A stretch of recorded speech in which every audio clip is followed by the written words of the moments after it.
Every 5 episodes, we like to take questions submitted by the community and talk about them here on an entire episode. I'm joined as always by Mr. Brian Sedgley from Festival Sedge and Sedge Tool, and also Jason Bent from BentDoesn'tDoAnything.com. That's right. Hello. Hello. Jason, before we get started in the community questions, you want to tell everyone about the July giveaway that we have? No. Hold on. Can you guys hear me okay? Yeah. I don't know why, but it's like showing that I'm not really peaking. I think I'm having a problem with my microphone tonight. Ladies and gentlemen, we would like to be really professional around here. Yes. Yes, we are. Only the best. Okay. Only the best All right. equipment. Yeah. I just want to make sure Jason's peaking. You may take it back from the top, Jason? No. Okay. I think I figured it out. Okay. I don't know why my Audacity changed, but it did. Okay, so what are we talking about? Giveaway? I'm totally derailed. Bent, take it away.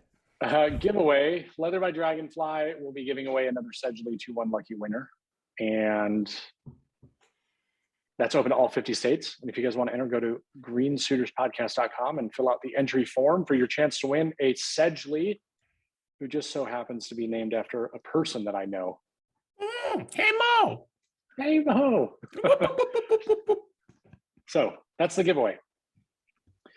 Oh, did you awesome. Announce the winners of the giveaway last month, right? Yes. And I just want to comment that if you want to enter the giveaway for every month, just go to the website, www.greensuiterspodcast.com. And that's the first page that comes up. Just enter in your information and you're automatically entered.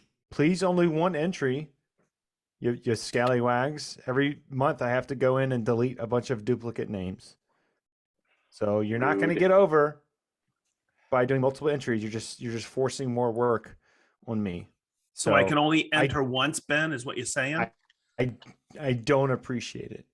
You know, or as the British say, appreciate. I don't appreciate. Once per month, savagely. Once per month. Maybe some people forgot, or they're trying to pull a fast one on you. I've had people do that on my giveaways too before. I don't think they forgot 45 seconds later, because I can see the timestamps when they submit them. Oh, so they do it back to back. Smart. Nice. I got caught again. You know what? I'm going to give them the benefit of the doubt and say that it's a computer issue. It's a software issue for sure. Like it's giving duplicates. Yeah. On a web-based platform, it's a software issue. Absolutely. Yeah. Stupid Squarespace. Damn. But yes, Jennifer helped me with the June giveaway. Looked like you needed it. Who are the winners? Said, don't ask me that. I can't remember anymore. Oh God. And just to be clear, even though the winners will probably have their stuff by now, the Sedgley is not, or excuse me, it is a Sedgley given away. It was not a Sedgley. It was a. Oh my God, Jason! Jeez. What is it? Kick. You want to collect your thoughts? Do you need to write this down first and read it? I'm imitating you during the giveaway. Jason, don't go off script. The sidekick from Leather by Dragonfly, not from US Tool and Fastener. Just make that clear. Said you want to know who the winners were. I'm trying to find it. You did email it to me and Patrick. Yeah. I'm looking. So we are doing community episode tonight. We only have, 4 questions? Yep, 4 questions. Again, if you want to have one of your questions right on the air, go to our website, www.greensuiterspodcast.com, go to the questions tab, and you can submit a question. And if it's good enough, then we'll read it on the air. Again, this is every 5 episodes. We like to read community questions. I feel like the winners already know who they are. Yeah, they already know. I feel like at this point, if you submit a question, it's very likely that it's going to get read unless it's something silly. This is true. Well, I think once we kind of condensed it down to just the website, we didn't start putting it out on our social media. That's probably why. But on the same time, I mean, when Ed Mancini submits like just a bunch of the dumbest questions ever. You know, it True. makes us feel like we have a lot of questions, but then we go and read it and be like, "Hey, what's your favorite flavor of color?" Like, what? Come on, like, What's your favorite glue? Thanks, Ed. what's your Great favorite question.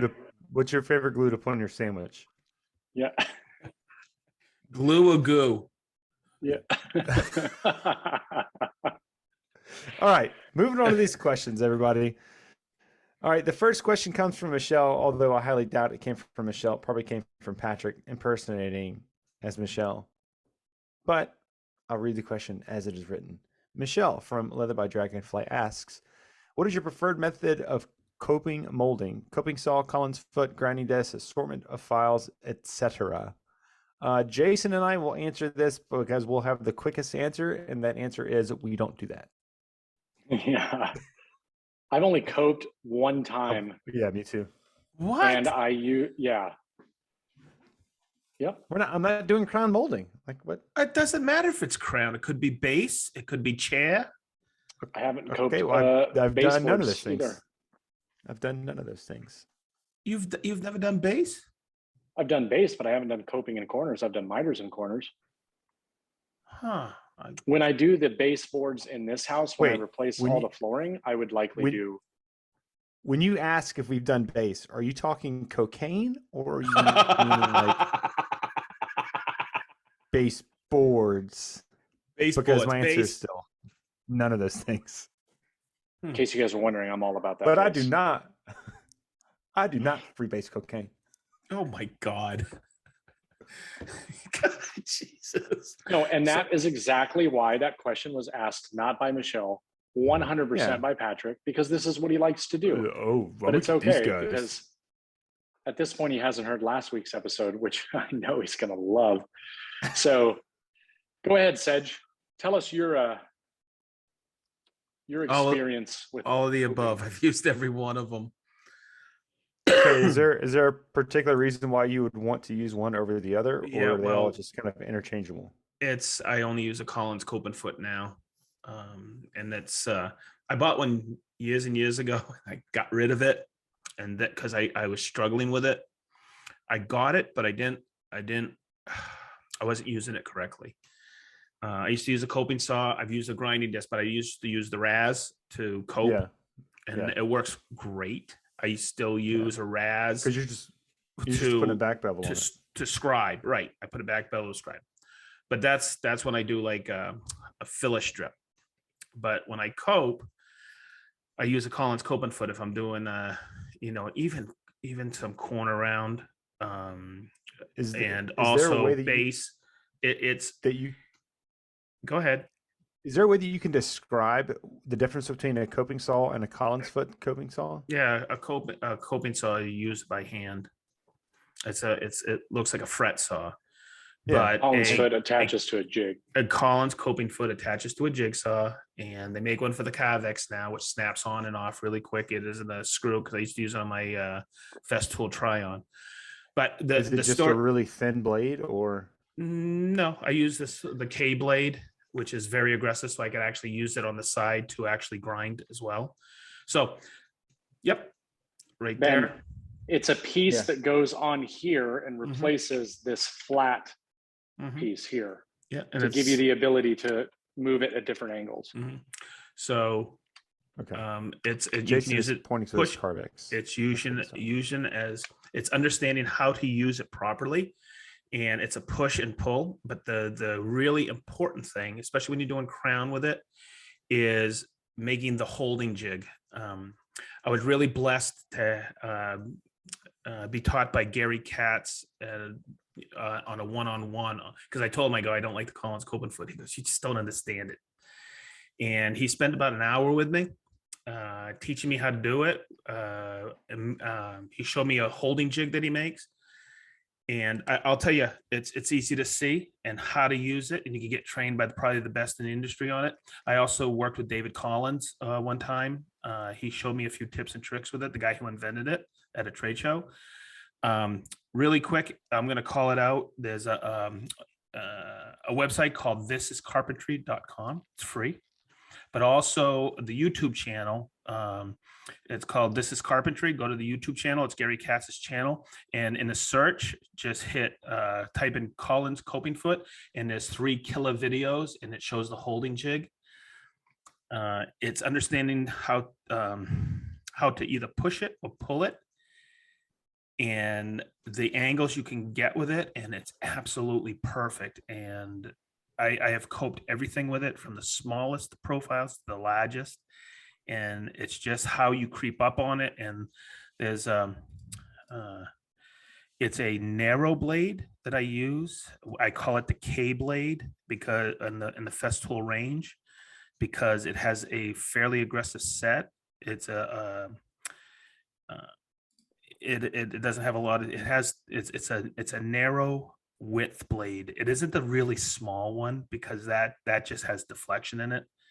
It's just understanding how to use it. Go watch the video that Gary has, and I mean, I could do it with a grinder, but it's just so much easier with the Collins, because you can actually back bevel as you go with it, and you get an acute angle to come in. So and then you finish it off. Like I always finish off with files, rat tails, and sometimes flats, but some of the little scotias that you have in there, little rounds, you just finish it with a rat tail, and it works perfect. So for those that have also never heard of the concept, I just looked it up as Sedge was talking. So imagine the flat part on a jigsaw that you use to ride the machine along a surface. You replace that foot with it's like a convex it's an egg shield. Yeah, it's an edge.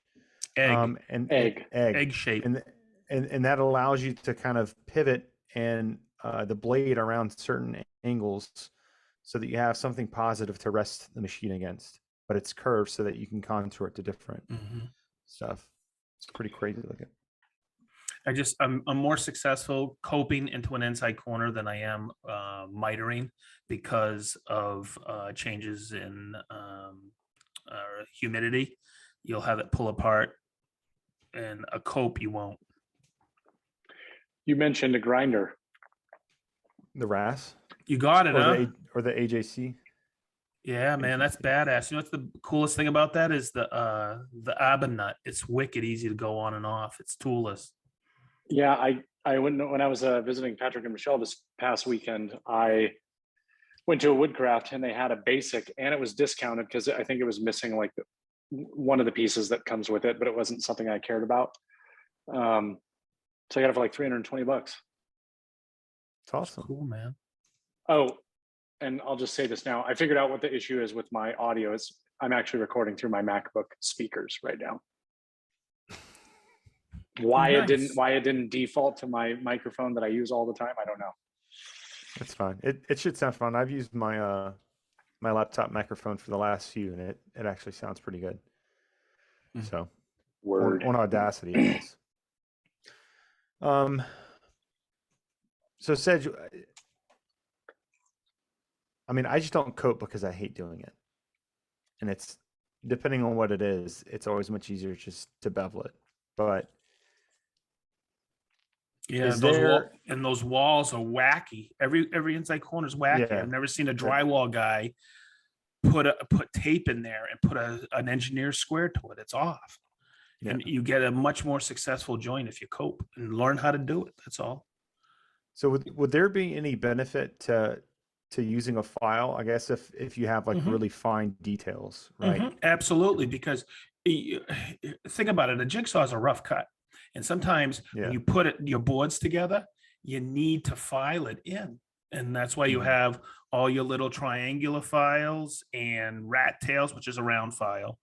Yeah. And you just sand it in or file it in, and you just refine it. Just take a few minutes, I mean, I'm not in a hurry when I do that stuff. Yeah. Because I want it to look good, and I want to use as less amount of putty or paint, because it make it what it ain't. Yeah. Well, alrighty, there you go, Patrick. All right, moving on. Michelle, I hope I answered your question correctly. Hello, my name's Michelle. I have a question. Michelle probably taught him how to do it. Oh. Honey, What's this? All right. Eric Cole asks, what is your process for installing cabinets? How do you keep the fronts tight? I'm following the bloom plans for a 9-foot run of frameless cabinets. Some uppers, lowers, it looks like. There's a wall, but it's not, their wall is good, but not perfectly flat. There's no blocking. One end would be against the wall, the other is exposed. So I only have experience in building carcasses for the beds that I have in my house and a few vanities, but I've never assembled an entire wall of cabinets. So I know how to pull carcasses together. I'm assuming it's probably the same, but when you throw a crooked wall in, it's a little bit different. Oh yeah, we're really proud of you, of your built-in behind you sedge that you're pointing to. We're all really impressed. Okay. I had Jason install it for me. Yeah, right. Patrick wanna go? installed it. Jason, what's your process for So the installing first thing that cabinets? I would do if it's a row is I would look at the wall and I would see what the low spots in the wall were, because that's going to give me an idea of what's going to need to be shimmed, right? So if, let's say I was starting on the left side and in the middle somewhere there was a, the wall goes in because the 2x4 behind it is bowed inward and the drywallers, screw the drywall in and there's like a dip. Well, I would know I'm going to use one as my base and build everything off of that. Well, that would be great if you go into that scenario where you know where the low spots are and you know that your first one is not going to be different from others. So once I got down to the middle, if I wanted to keep it straight and square based off the first one, then you would have to shim behind it, right? Where you could run into a problem though is if you set that first cabinet and as you're going down, maybe the wall on the far end where your last cabinet's going to go is actually sticking out a little bit more, right? Then there's no wiggle room because you can't push the cabinet back unless you scribe the back to fill it into that spot. Does that make sense? Probably not. I just want to see how long we could be quiet and make Jason Yeah. feel like Yeah. he said something. Who, me? You're doing a good job. I'm just You're listening. doing a real good job. The other option would be is to flatten the wall, right? It's going to be more work, but you could flatten it. Sedge, I know you're dying to say No. something. You were the No. cabinet installer. No. This is how I would do it. He was talking first about what do you do to keep the fronts tight? That's easy. Just, I screw the fronts together first, to make sure I have that crisp edge. I'm talking about frameless now. Yeah. Okay. One gets connected to the other. Exactly. Yeah, through the sidewall, through Yeah. the side. Yeah, Yeah. easy, right? And then Where I the attach hinge them. plate is. Then I attach them to the wall. I mark my studs, and then I attach them to the wall. Oh, so you'd attach the whole 9 cabinet bank No. at once and then fill in where needed. Well, I wouldn't do the whole 9-foot run. I would check my wall first, like you said. But there's not going to be that big a deviation. I had it in my garage here. It was a big dip. And one of the studs was popping out. So I knew where to, I knew, I'm going to have a problem there. But it was easy because I just kind of, the studs stuck out. So I knew where I was going to scribe one, but I had put like 3 cabinets together. And then one of them, I had to cut the back or scribe the back and then continue on. But that was it. I wanted to find where I was going to be high away from Right. the wall. And it was wicked bad. Most of the time I haven't run into that. And if I go like 3 cabinets and then I look and I attached one to the wall and then I would go another 3 off of that, it was no brainer. And the exposed end, but the one end, say it's on the left or say the right, and I would always put a filler strip, always, because that wall is going to be wacky no matter what. So I would back bevel it, hit my toe kick, and then if I needed to scribe it, whatever. Then I That's would interesting. Then I would go, and if it's an exposed end, I did either one of 2 things. I put an end panel or I put applied molding. That's an interesting thing. Putting a few cabinets together, I never even thought about that. And then putting them up in blocks. Obviously, it'd be helpful if you had somebody there with you to help. But Very interesting. The thing is no, does anybody look? You can always do a light bar, but you can always do molding up underneath. I never finished underneath cabinets because nobody say it's an upper run. Mhm. Who goes and looks underneath a kitchen cabinet? Jason Yeah. and Patrick do. No, You know? Patrick probably does. I wouldn't. Yeah, no, but look at any kitchen out there. They're not finished underneath. And if Yeah. you look at the back wall, yeah, there's all kinds of undulations, but that's the wall. And if it really bothers you, you could put some molding underneath. Well, there. typically a backsplash is going to cover any imperfections under the cabinet above the countertop. Oh yeah, oh no, on the cabinet top, but no, I'm talking about an upper. You don't tilt your lay back and look underneath and go, oh look, the cabinet's not finished underneath. No one does that. And if it's a little bit higher, you put a light bar. Next time I come over, Sedge, I'm just going to walk around your house. I'm going to be like, but there was a guy in Fort Lauderdale. He built kitchens and he built them completely wrong. And I know why he did it. You know how you put the bottoms and tops between the sides? He did it reverse. So if you put any serious weight in there, it was going to drop out. He pocket screwed these, but he was too lazy. He thought that it had to look finished underneath. oh yeah, that's and stupid. it does not. And he used to say, well, I do this because I don't want to re-veneer the bottom. And I go, dude, you never re-veneer the bottom. Nobody looks at the cabinets from underneath. But that was his excuse. I know he's done over 100 kitchens like that. I was over at my buddy's house. I go, oh, so-and-so did your kitchen, huh? And he goes, yeah, how can I tell? I go, don't put anything heavy in that upper cabinet. Yeah. And he goes, I knew there was something wrong with it. I go, you didn't pay a lot of money. He goes, I paid a lot of money for this. There's no shear strength. Exactly. Oh, he said, oh, I had my friend so-and-so test it. And he said, you're using pocket screws like this. There's plenty of shear strength. No, there's shear strength. God. No, there's not. No, He was just just pulling lazy. the screws right out. Yeah. Oh, I like to just take if the wall's crooked, I just take the wall and put it through the thickness planer, and that just knocks down all the high parts, and then I just put it all back together. here's Ben's answer.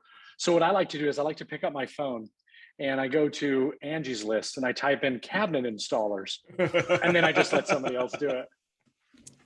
Actually, I was just on Angie's List the other day, Me too, for concrete stuff. but not for cabinets.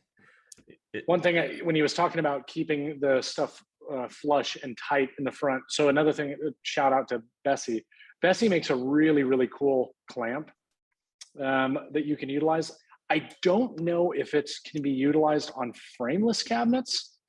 I know it can be used on face frame cabinets, but basically what it does is it said, you've seen them before, right? They hook on the sides and bring it together, but it also keeps it perfectly flush. Yep. With frameless cabinets, that's probably overkill because you can literally just take a trigger clamp and use your finger and tighten it. I have these two Bessie clamps I have had forever. They look a little like it's just the ratcheting clamp I have a Festool. These have two pads on them, and they're called their click clamps. And those were my installing clamps. I probably had them 20 years, 25 years. I just love these things. It just brings those front edges together absolutely perfect. Throw a couple screws because I'm always worried about the front edges. Yeah. I could care less if I have and it's not a lot of spread toward the back.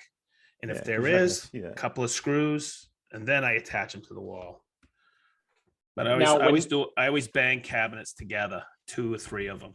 Did you follow this practice too? Like when you're attaching one cabinet to the other, to utilize, because if he's doing frameless cabinets, he's going to be using European style hinges. But did you ever use the location in front of the plates so you hide your screws when the hinges in the door are actually on? I never paid much attention to that. I always I always use fast caps if I was concerned, because nobody really sees those. Nobody actually looks to see where you've put your screw in. And then I use a fast cap if it's going to be obvious to put a fast cap, and it just disappears. No one's ever sees it. Even in the back when I did installs, fast cap. If you use the little hiding caps, stickers, people used to frown at those, but I used to, next time you're over, Jason, down in the basement, those cherry cabinets I get for the bar, I go ahead and find the screw. Yeah, no, I open them up. you can't see them. Yeah, I used them on the melamine built-in I did in Leo's room. And man, I use melamine, so I use the white ones. You put them up there. If you're looking for them, you can see them. But if you're standing back, you definitely don't see them. But do you know when you see them on wood? It's when you put them the grain wrong. yeah, You see them a mile away. I like But to even put those walnut on my sometimes are white hard oak. to see. You know. It's an accident. Okay.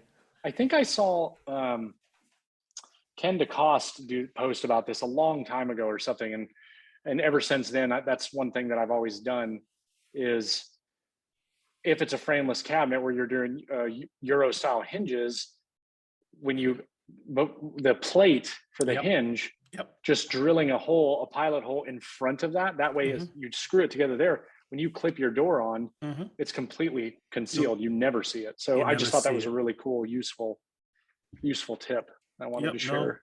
Works great. Could actually put them where the plate is in between, the inserter hinges, the hinge plate I use. You can put it right in the middle of the inserter in between that 32 millimeter space. You'll never see it. 32 millimeters. 32 millimeters. Do you know what else is 32 millimeters? Ben. Do you know why 32 millimeters is the spacing? For what? 32 millimeter cabinet? Because it's perfectly divisible. After World War II, that's the closest we talked about that. Yeah, that's the closest they could get the drills together to get the right spacing. And they standardized everything so everybody could build the same cabinets and there would be no issues. Yeah. It's actually an interesting story.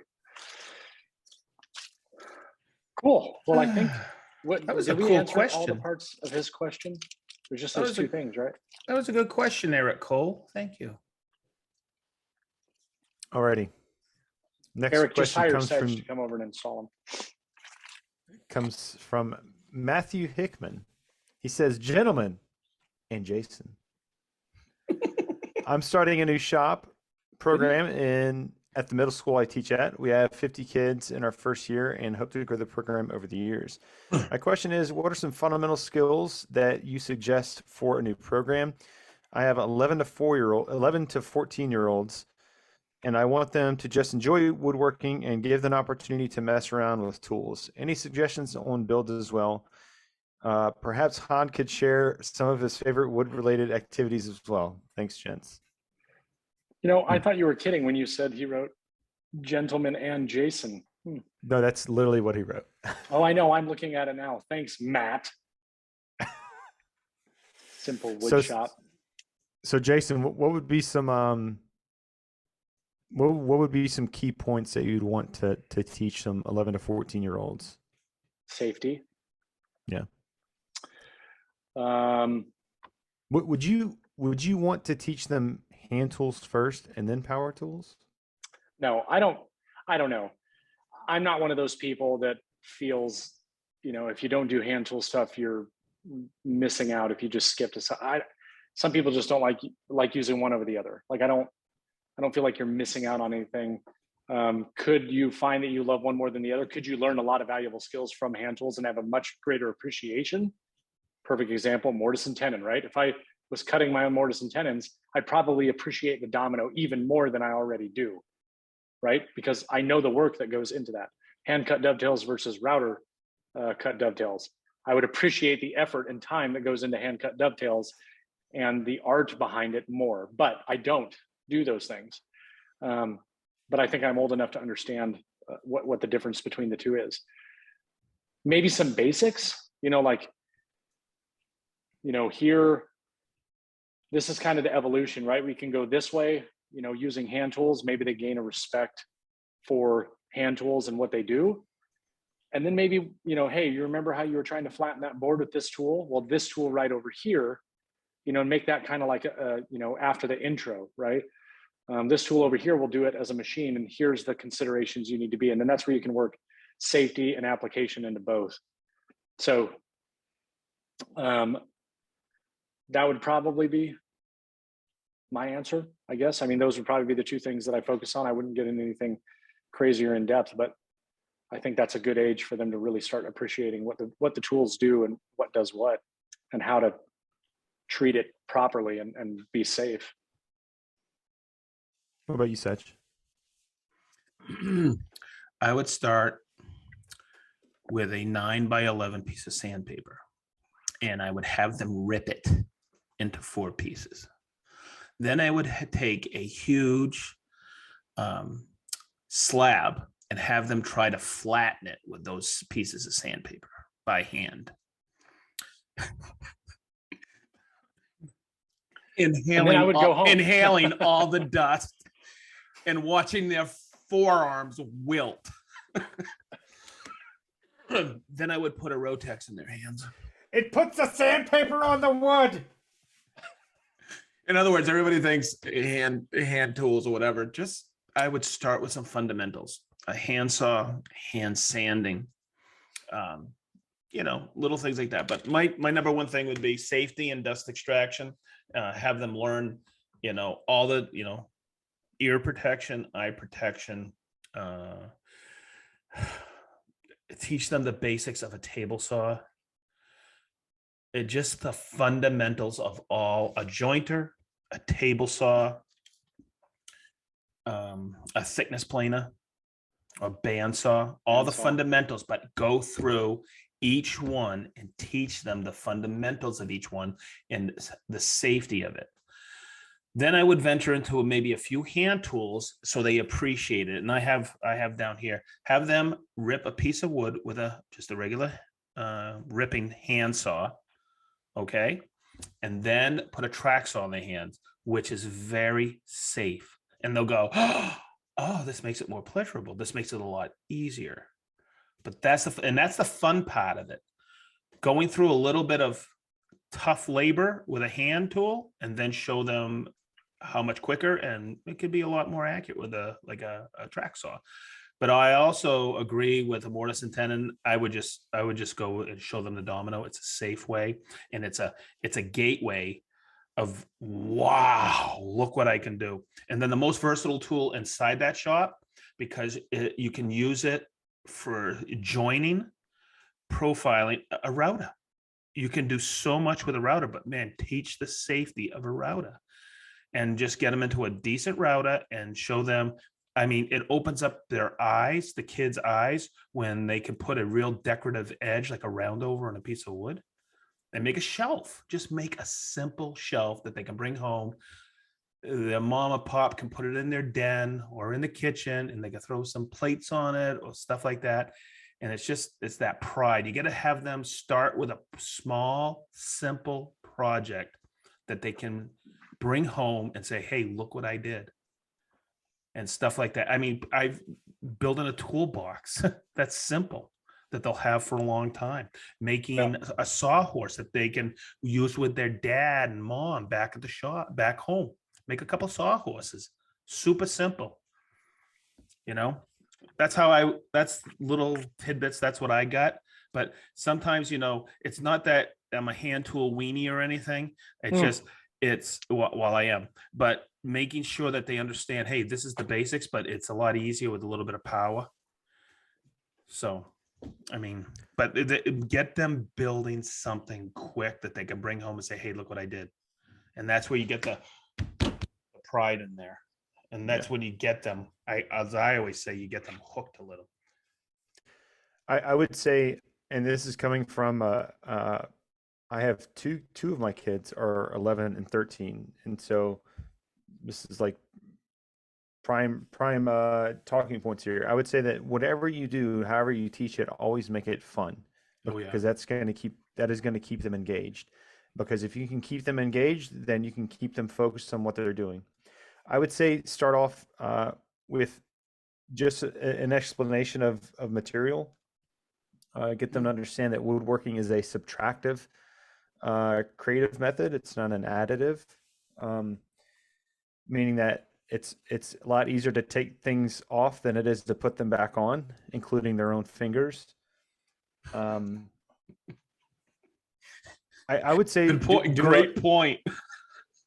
I would say do a module of hand tools, and that is just to warm them up to being aware of where they are with their bodies, like being aware of where their hand is on a piece of wood as they're holding it to cut with their with a handsaw, because said you mentioned earlier that track saws are safe, and they are. However, Jason and I remember a story about someone using a track saw that cut their own fingers off because of where they were holding the material as they were using the track saw.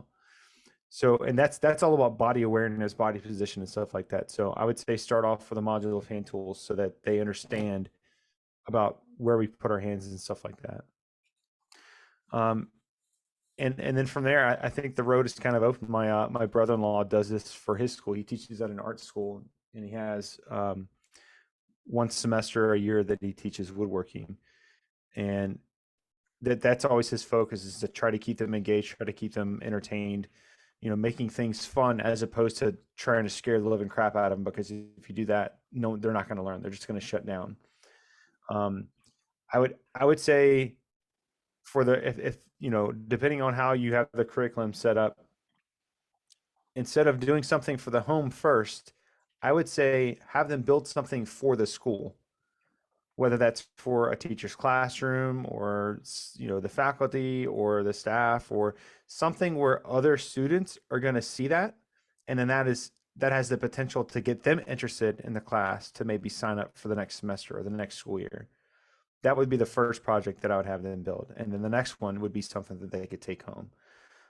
That's only going to help you out in keeping the program growing, as you had said. And then as far as Hans shares some of his favorite wood related activities, I got to go get him. I'll be back. Here he comes. Oh yeah. All right, so Matthew, hang on. So when you are doing the woodworking with the kinders, okay, what you want to have them do at all times is teach them how to hold your beer for you as you are instructing, okay? Never under any circumstances have them put your beer glass down onto the cast iron surfaces, okay? So teach them right away. With when it comes to children, with the little kinders, okay, you have to instruct them the right way from the beginning. Okay, listen to me. Okay, and I don't know what you're gonna have them call you, like, oh, Mr. Hickman or Mr. Matt or Papa, whatever.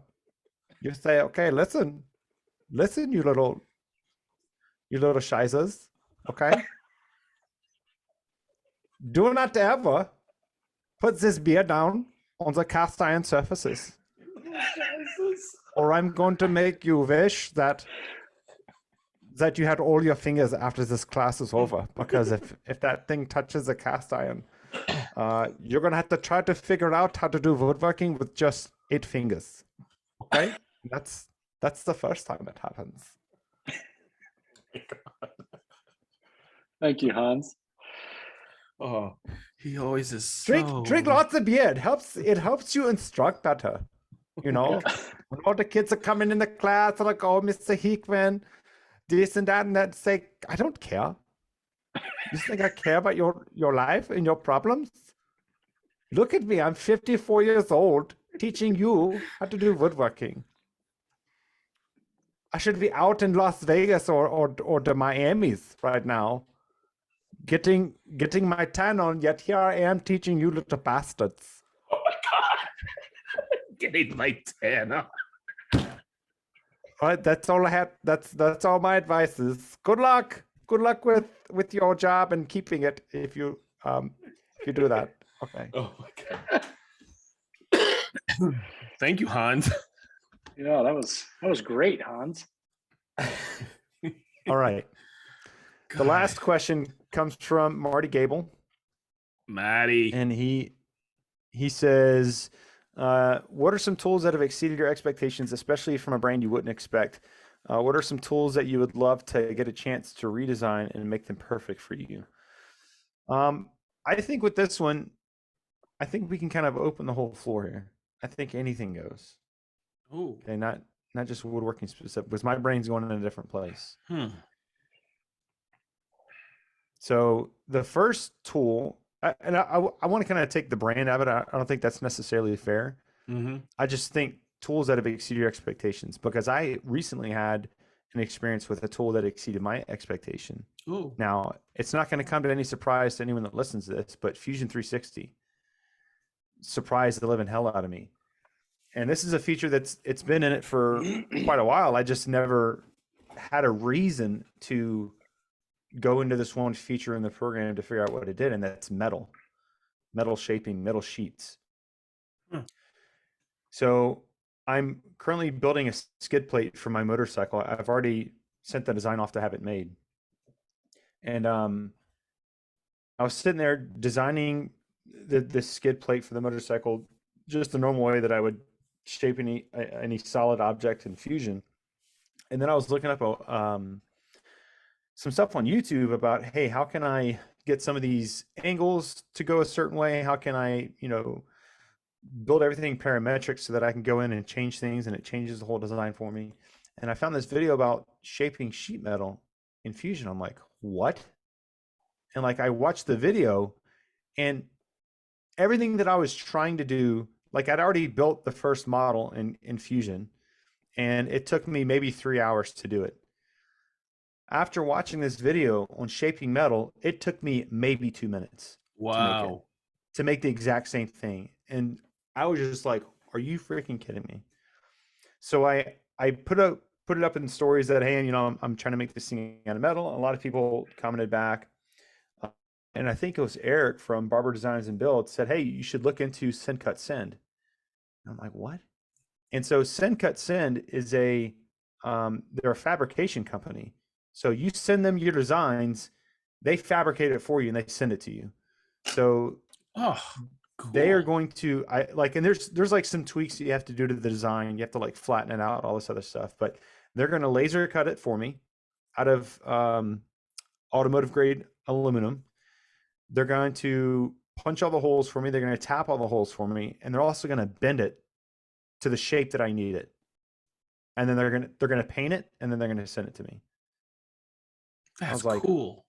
And it all this worry about, do I have to worry about welding and all this other stuff? Like, not an issue. I don't have to invest in welding materials or tools right now just to get this one piece that I need.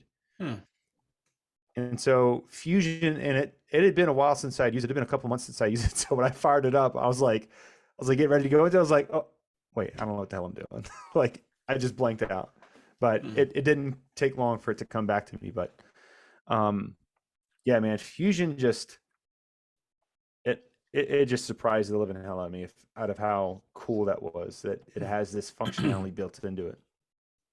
So yeah, that's the most recent tool that's exceeded my expectations. Even though I know that it's a really popular program and it does really good stuff, I just didn't know that it could do that. So I thought that was really cool. Jason, what's something that's exceeded your expectations? I'll give two.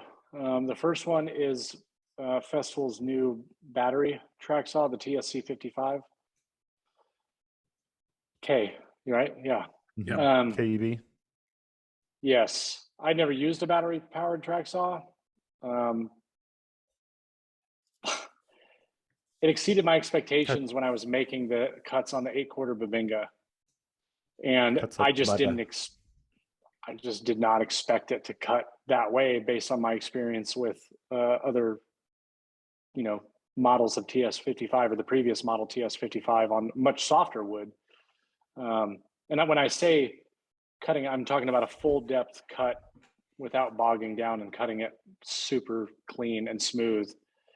That exceeded my expectations. I was not expecting that. On that wood specifically. I mean, it was pretty impressive. I have a YouTube video showing when I was doing that. But the other thing is the Graco X5 sprayer, airless sprayer. You did your whole garage in it.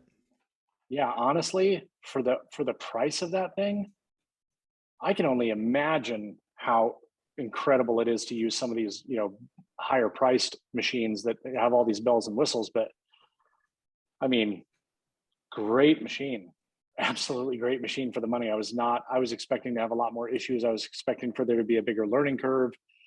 I was expecting for it to be more difficult to clean, and nope, exceeded every one of my expectations. So that would be my other. Sedge.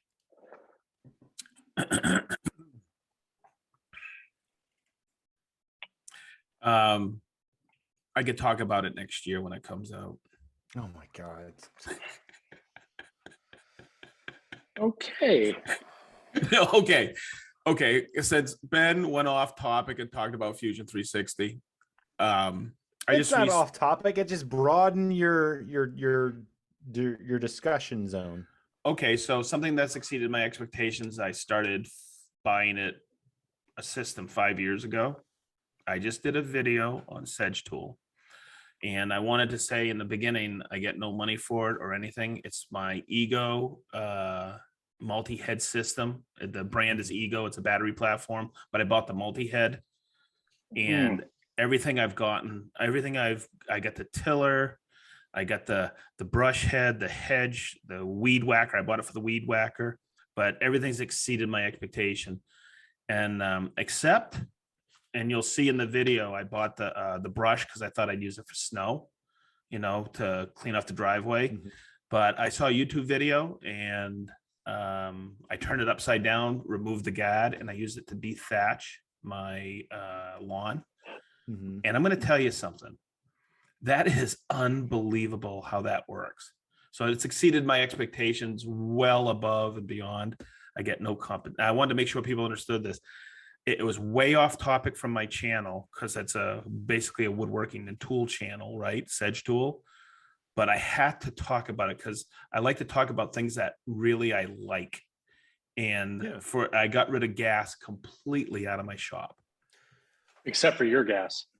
Hey, speaking of that, that entire bay is cleaned up and it's all in the shed now. Oh, yes. And I'm going to tell you something. I moved stuff around on Monday afternoon after everything was done, and I am blown away how much open. Mary Ann came out and freaked out. She goes, "Oh my God, there's so much more room in here." So nice.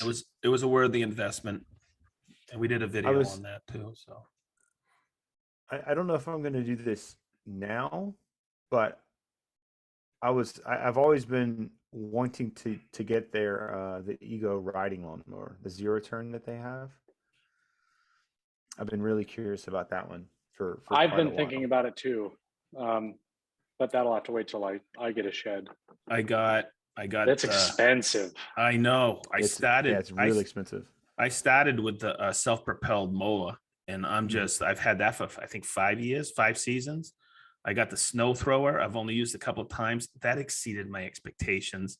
I'm definitely getting one of those. It's not the expensive one. They get the self-propelled one that's about $1,500-$1,600 now. I bought the one for about $500-$600. It's basically a snow thrower. It's a push, but it works unbelievable, especially with that heavy snowstorm we had last year or the year before, I forget. And then I have their 650 CFM blower, and it's fantastic. It's just, how do you say you like to talk about what you really like in your shop or around your house, and that's what I like to do on that channel. And I'm gonna tell you, everybody thinks I should work for Ego because of the colors, but I did a lot of every time I do a Facebook Marketplace search for a festival, Ego stuff always comes up in the search results because it's green. Yeah, I did a lot of research before I jumped into a battery platform for lawn and garden. And Rick from work, him and I discussed it a lot, and he says, "Yeah, it seems like that Ego is the right platform," because he knew a few guys from there, and it's been fantastic. So, how many AA's does it take to power that? Oh my God, those Duracells work great. 72. That's 72. Right. You know who I guarantee you doesn't use Ego? Eric Gorgeous. because it's battery powered. He wants to hear them pistons stomping. Yeah. Probably builds his own engines for his lawnmower. Carbureted, baby. What was Too the other cool. part of the question? What if there was a tool that we could redesign to fit our needs? Mhm. Yeah, tools that you would love to get a chance to redesign to make them perfect for you.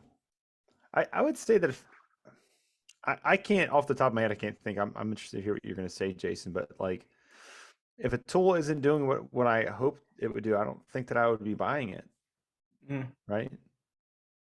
Yeah, but you might buy it and there's like one or two little things that don't necessarily work for your workflow. And if you could redesign it, maybe it would work a little bit better for you. I think that's what he's getting at. The only thing that I could think of is for the actual third guest for this podcast. If we could have someone else besides Jason, I think would be Hey. good. That's probably the only thing I would want to redesign is the podcast. Oh my God. You know what, Ben? Somebody's gonna have to redesign your face next time I see you. Ooh. You guys you'll behave. try to intimidate me, huh, Jason? Jason, next time you say it like this, think about life in wheelchair. Okay. Yeah. Think about So Oh my God. I wish I could redesign the CNC machine to just automatically start cutting exactly what I have in my head. Ah. So then I Yeah, don't have to that- go through the learning curve of using the software or struggling to do test cuts. I just want to like look at it and go, you know, I need you to cut this template right now, and it does it. No, honestly, this is a hard question. I don't really know. There's nothing jumps out. While you were reading the question, I started looking around, and I'm like, you know, is there anything that I would redesign? I mean, I'm pretty happy with the tools that I have, and there's nothing that stands out where it's like, if only it did this. You know what I mean? Mhm. So I think probably the only thing that I can think of that, and I don't even know a way around it, is the Castle 110, where you have to reach back around the machine to drill the pilot hole. Like everything, every other part of the operation, you're doing it from like the front, so to say, of the machine, unless you're doing like your piece left to right. But I don't know. But like I said, I really can't think of a way to get around that. yeah, I actually on the Castle, I do like the machine's always sideways when I use mine. Yeah, and that's Yeah. and that's what I'm saying. If you're working with handheld pieces, but if you're doing like a big panel or something like that, and that's the only way you can do it is to have to go around the back. But let me pose this question. Is there any tools that you're using now that you'd like to see in a cordless format in the future? Oh God, that's a great question. Yes. I would like to see the 75 with cordless with the new curved blade. That would be nice. The MFT3, obviously, I would want cordless. Right. Yeah. Yeah. You know, some people say the Domino, but I don't know, man. That would be pretty unwieldy, I think, if you did a Domino cordless. You would turn a Domino 500 into the weight of a 7. Yeah, I know. I don't know. I've got to think about what I have that's corded that either isn't already cordless, or I think a Rotex cordless would be cool. In ETS EC cordless. How about an MFK 700 cordless? That would be cool. Oh, Yes, palm router. Yes, absolutely. That was going to be one of mine, and then I wish that Everybody's asking for it.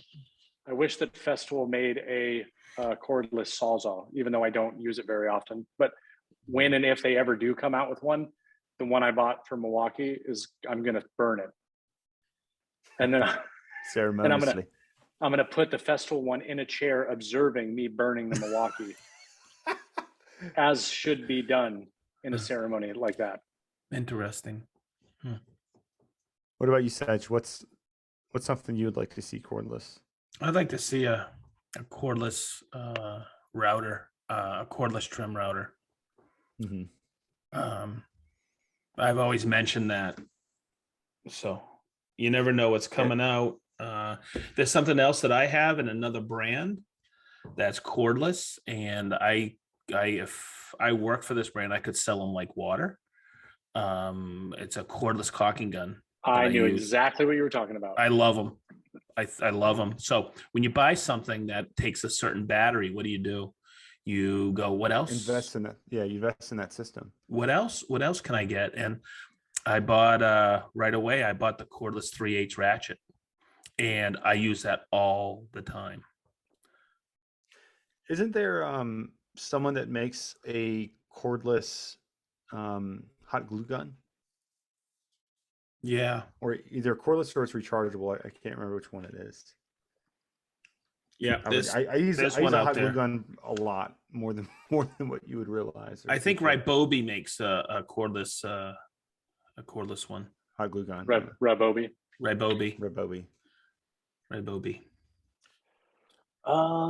I would say okay. This is a gripe.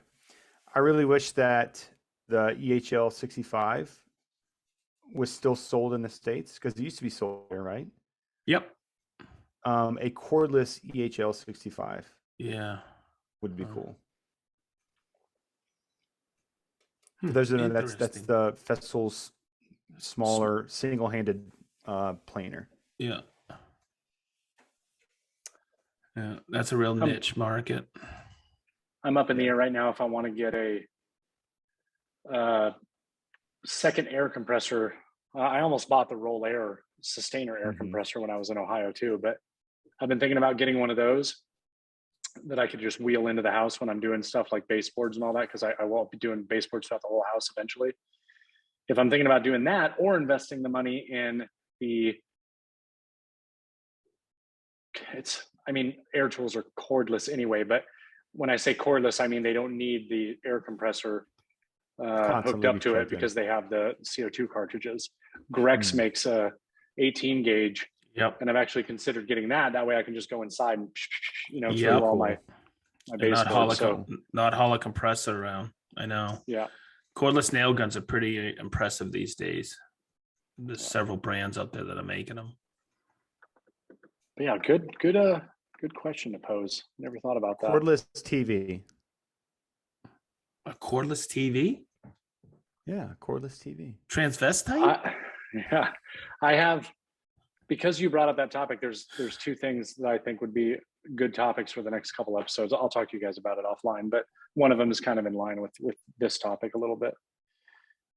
But right on. Cool. Well, that's all the questions.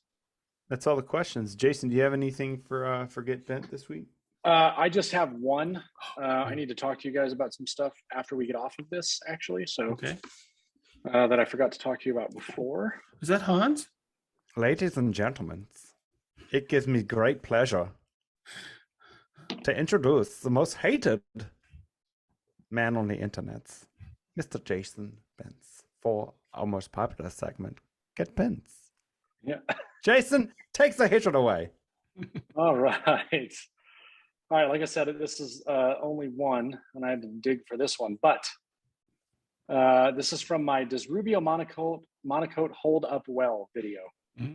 This person states, 18 months is nothing. Rubio doesn't have arms, so it can't hold anything. I had to be like a party pooper, 18 months is nothing. I wouldn't call this a durable finish. I can't imagine any client being happy with a table that needs to be refinished every couple of years. Okay. That happens already. I mean, he missed the part where I decided to do it for a YouTube video because my son marked on it with Sharpie, and it was a really easy opportunity to show how it's held up. But yeah, he is idiot. I had a lot of comments like that on the flooring. The video that I did, the follow-up. 2 years? Tanked. How about 25? Yeah, you shouldn't be impressed by it only lasting for 2 years. I'm like, Jesus Christ. Okay, thanks. Thank you. Well, ladies and gentlemen. Oh, hold on. Hold on. He's got one.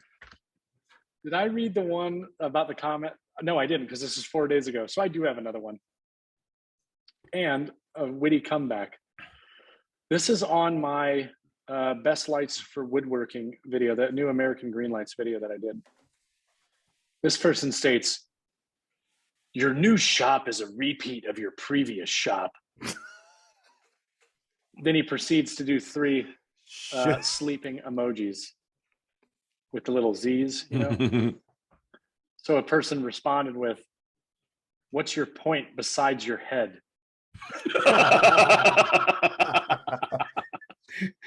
That's pretty good. That is good. Freaking pinhead. Hold on, I do have one more. Let me do Okay. one more. Oh my God, we're on a roll. Okay, this is the video I doubled wall space in my garage, the one that we came up with the new title in this podcast. Mm-hmm. This person says, I think I sent you this one. Yeah, Meh. yeah, you did. Meh, that's not what I would call doubling your wall space. You closed off a garage entrance, walled it in with 2x4s, insulation, and MDF. Big deal. You shouldn't claim you doubled your wall space when that's clearly not true. What's the point besides your head? Yeah. It's funny because I remember when we were recording that podcast, I was like, you know, somebody's going to be like, well, you didn't do that, right? I didn't double my wall space. I think I even mentioned that. Never cease to amaze me. I 1.12'd my wall space. Oh man. Okay, that's all I got, I promise. That's it.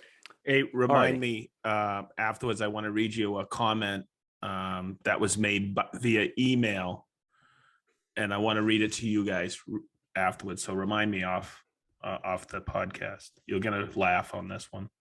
Okay. All right, well, ladies and gentlemen, as you're listening to this, I just wanted to tell our patrons and everyone else that on July 29th, we're doing our Beers of the Boys segment, which is once a month. We talk with all of our patrons. We do a live group call. So if you want to participate, become a patron. It's open to all patrons. It's July 29th at 7 p.m. And Eastern man, Standard Time. we have a wicked good time on that Friday do. night. I'll tell you. We do. Woo! We do. If you want to find out more about each one of us, you can check it in the show notes down below.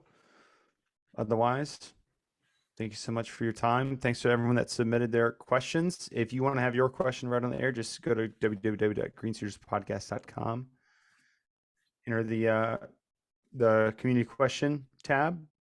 If you want to be in our growing podcast community, www.patreon.com/greenseaterspodcast. Become a patron. Until next time, ladies and gentlemen, we bid you all adieu. Adieu. Adieu. Adieu. Adieu. Later. Adieu.